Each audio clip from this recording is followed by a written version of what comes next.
This video is sponsored by Squarespace.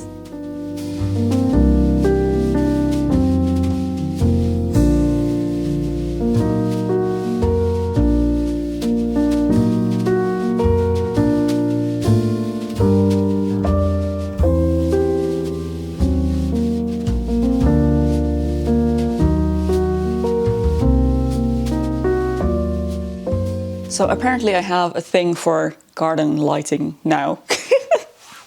Since I installed those lights in the garden last week, I love them so much and I want more. So I did go back to the garden center to buy some more lights for the garden.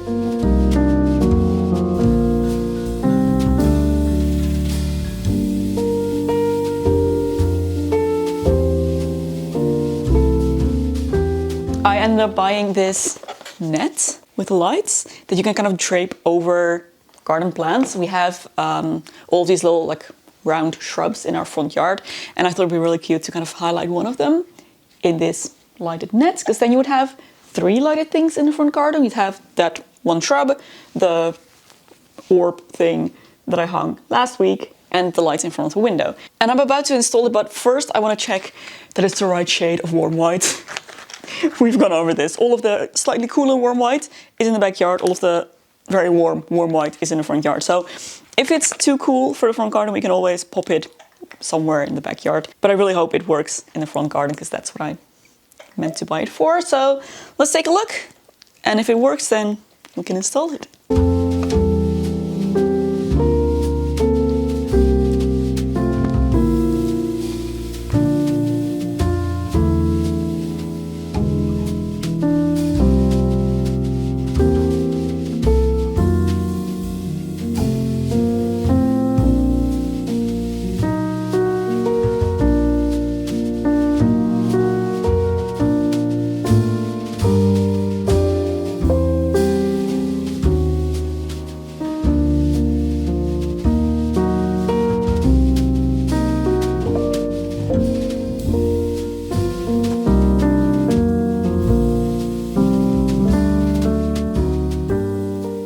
There's one more thing I bought at the garden center, and it is electric candles. I bought some last year, but they were horrendous. I believe one of them, a battery actually jammed inside and I could never use them.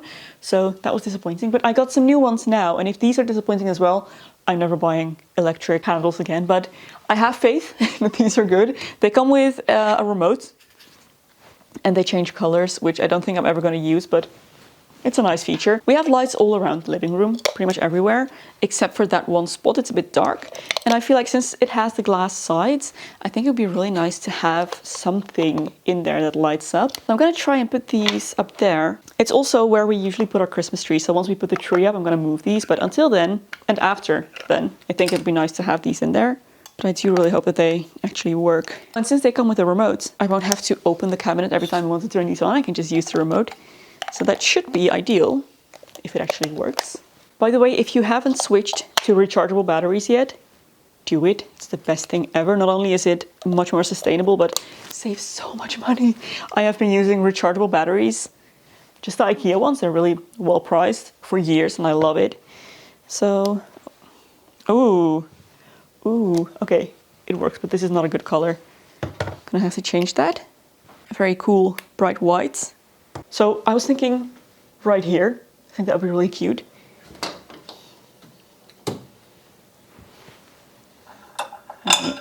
Move the chopstick holders. There we go.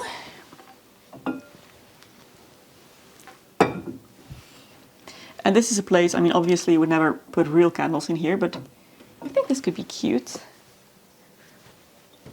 Definitely have to change the color because this is not working.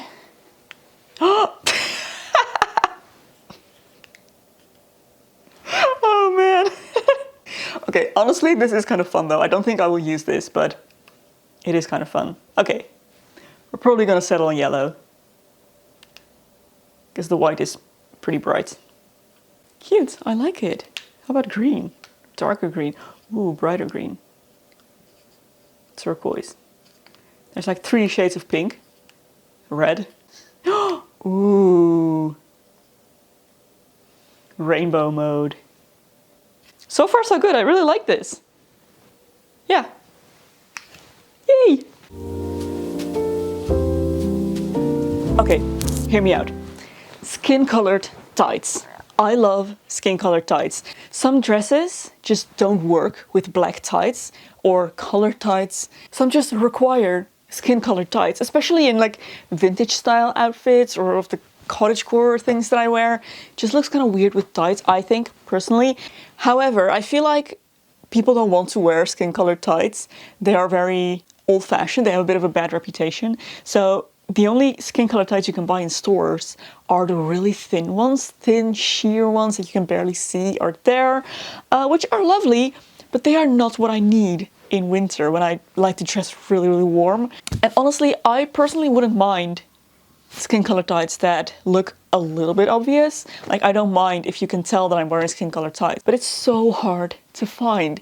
And also, usually the thickest skin-colored tights I can find are like the 20s, I guess. Whereas with my black tights, I like to wear 60 or 100. For so long, I have wanted to find tights that are the quality of my ballet tights, because I have had the same ballet tights for 5 years now, and they are still in perfect condition. They are completely snag proof, extremely stretchy, and obviously I do ballet in them, and they are nice and thick. They're semi-opaque. I love the coverage that they give, and yeah, just wonderful quality. So I've been looking for tights that are like that for a very long time, and I don't know why it never occurred to me before now that I can just buy ballet tights and wear them with regular clothes. It never occurred to me. So I went ahead and bought myself some nude ballet tights. And they are the footless kind, so that I can actually wear them with socks. Because the weak point on my tights is usually around the toes here. So I can just wear them with socks. I won't have to wash them after every single wear. I can maybe get away with wearing them twice. And oh my gosh, I love these so much. They are the exact right color as well. I have bought tights from Snag before. They have some thicker nude, or like, I think they have a range of different nude shades, but they were just off. Like, one was too light for me and one was just slightly too dark. Yeah, they weren't the perfect match. These are the perfect color. They match my skin really well. And yeah, I love that they're footless. So if this works, I'm gonna buy more for sure. But I just wanted to share that tip with any other vintage clothing wearers out there, or people that just love to wear dresses in winter as well and don't want to wear black tights all the time. Ballet tights, they are fantastic. I just hope this doesn't result in me finding out that my ballet tights never snag because I only ever wear them for 2 hours in a row, but we'll see.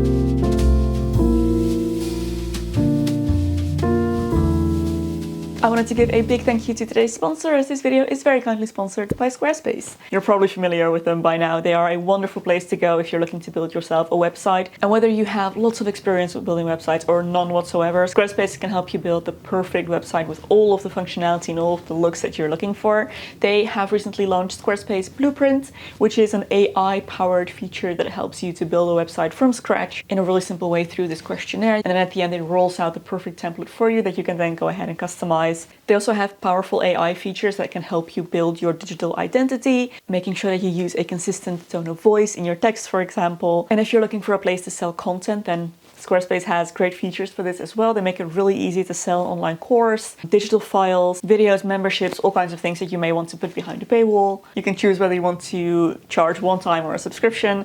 It's all really easy within the Squarespace environment. So definitely be sure to check that out. You can go to squarespace.com, start a free 14-day trial. And then once you're ready to launch your website, you can go to squarespace.com/Loepsie and use code Loepsie to get 10% off of your first purchase of a website or domain.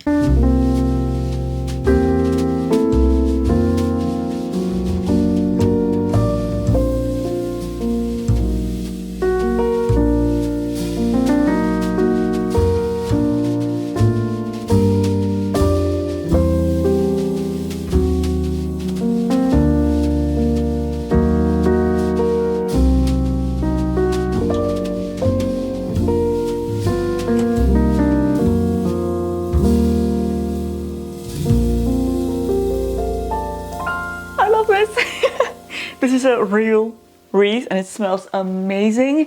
I'm not sure how good of an idea it is to put our only real wreath on a moving object. It's probably going to be a lot of needles on the ground, but that's okay. We have the robot vacuum. Can take care of that. And it does, oh, doesn't it look so pretty with this door? I love it. I chose a really simple one with no decorations, kind of more of a natural one. I really, really like it. You know how we have these tea glasses? From IKEA, they are the PS365. They are fairly new. We've had them for, maybe we actually got them around Christmas last year. Not much more than a year in any case. I absolutely love them. I think they're really pretty. They're nice and big. But 2 weeks ago, we had some family over. We were pouring out tea, obviously, and mine exploded. Literally exploded all over me, all over my lap where Flores had been sitting until a few moments before. I gave him to grandma, so luckily he wasn't in the vicinity, but oh my gosh. I took off my jeans. I was wearing jeans that day, took them off, and then I discovered I had all these little cuts all over my legs, like little droplets of blood, sorry if you're sensitive to that stuff, but I couldn't see any like actual cuts, but they obviously were there because there were little like, droplets of blood all over my legs, here on my stomach as well. Luckily, no one got hurt more than that, which, it was nothing, but just the thought that we could have had the baby in the kind of area where that happened is terrifying. Oh, and Robert, who was pouring the tea, he had some cuts on his hands as well. So obviously, straight away, we decided to never, ever, ever use any of these again. I told the story on Instagram and I got so many messages from people who have also had bad experiences with IKEA glassware specifically. And you guys know I love IKEA. A huge portion of everything in our household is IKEA. But this was so disappointing and just incredibly dangerous. We haven't fully thrown them out yet. We're trying to think of a way, like a safe way to use these, maybe to propagate plants or something, so that we don't literally just have to throw them away, but definitely never drinking tea out of those again. We switched to ceramic mugs again. However, I absolutely love looking at tea steeping in a glass. I just think it's one of the most beautiful things. It's so calming, the way the tea kind of clouds in the water, and just drinking from glass is a very different experience than drinking from ceramic mugs. So I really wanted to get some new tea glasses, and these are specifically meant for tea. I know there was a little controversy surrounding some other IKEA glasses a while back, but those were normal drinking glasses that people were using for hot beverages that exploded. These are meant for hot beverages, still exploded. It was terrifying. And also my glass, it was my second cup of tea, so the glass was already warm. I ended up buying some new ones. I got these, and you see these a lot in cafes and restaurants in the Netherlands. They're the ones with the two little droplets on the bottom. You get these so often. When eating out, when you order a cup of tea, they often come in these. And I feel like if they exploded regularly, restaurants wouldn't be using them. You don't want your glassware to explode all over customers. Also, my friend recommended these to me. She's been using them for years, never had any problems with them. So I'm hopeful that these will be slightly safer. We only ever pour the tea in the kitchen now from a distance whenever we pour into one of these. Please be careful if you have these at home. We looked on the website, the IKEA website, trying to find where we could let them know that one of their glasses exploded, but apparently it happens all the time. They know about it. There's a bunch of risk factors on the website that can increase the risk of these exploding, such as stacking them, which we did do. I have to admit, we did stack them in the cupboard, but also as soon as there's any kind of tiny scratch or something on them, they can break, the website says, but apparently that means explode. So yeah, please do be very careful if you also use these.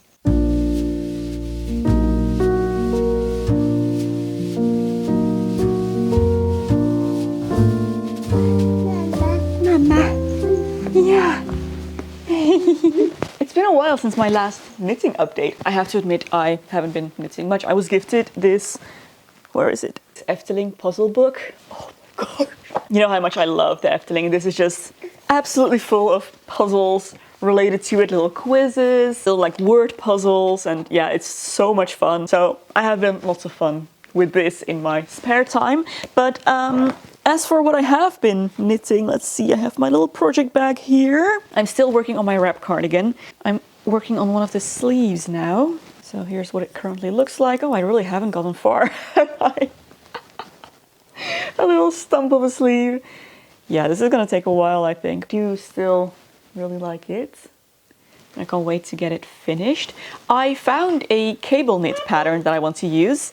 It's one from Drops. I really hope it's not a stolen design. I haven't been able to find the original, if it is a stolen design. I know there's some controversy surrounding them regarding this. Anyway, it's really pretty. It's a nice and kind of slimmer fit. Many of the cable knit sweaters that I've been able to find are oversized or have a dropped shoulder, and I really don't like the dropped shoulder look when there's a cable on the sleeve as well. I feel like it kind of looks weird when the cable starts halfway across the arm. So this one is nice and slim. It has a raglan sleeve, and then there's a cable running across the arm here on the center, and it continues onto the ribbing of the turtleneck, which is so beautiful. And just the cable pattern is really nice. I will link it down below, by the way.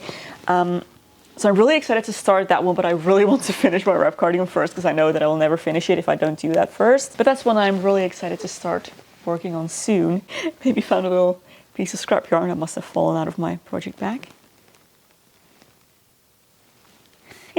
Oh, straight into the mouth it goes. Nope.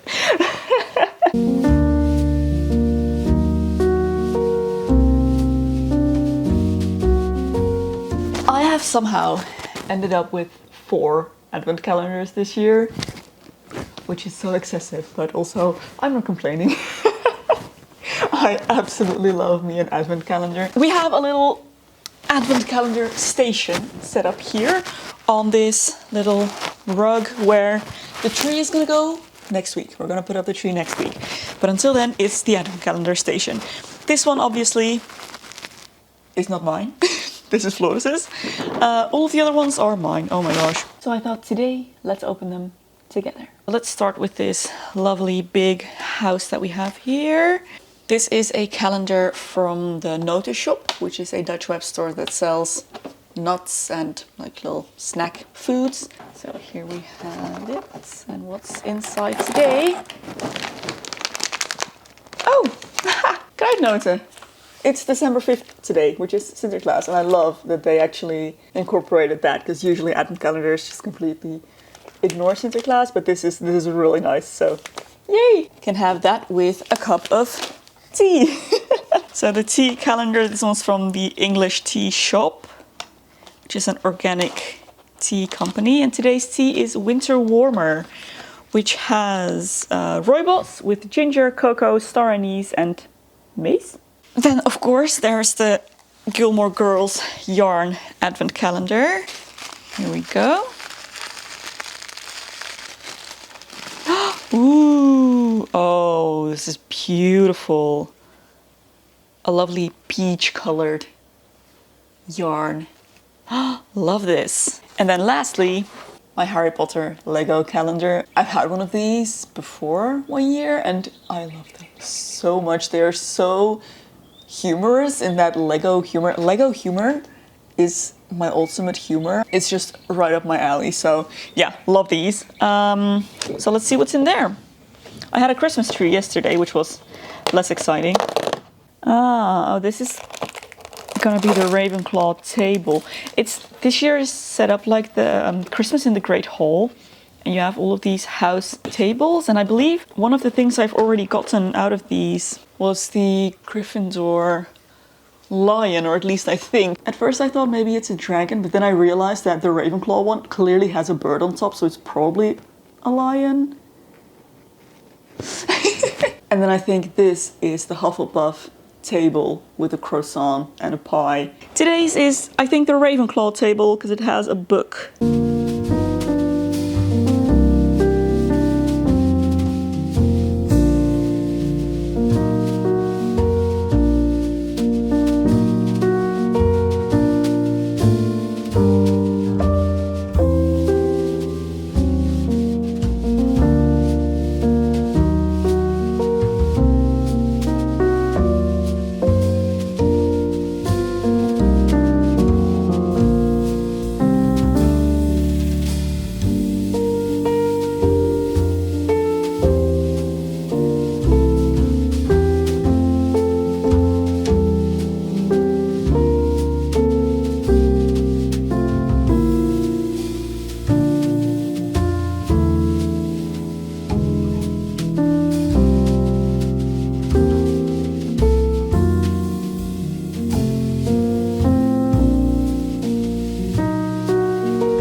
is where I'm going to leave you for this week. Thank you so much for hanging out with me again. I hope you have an absolutely lovely weekend, and I hope to see you again next week.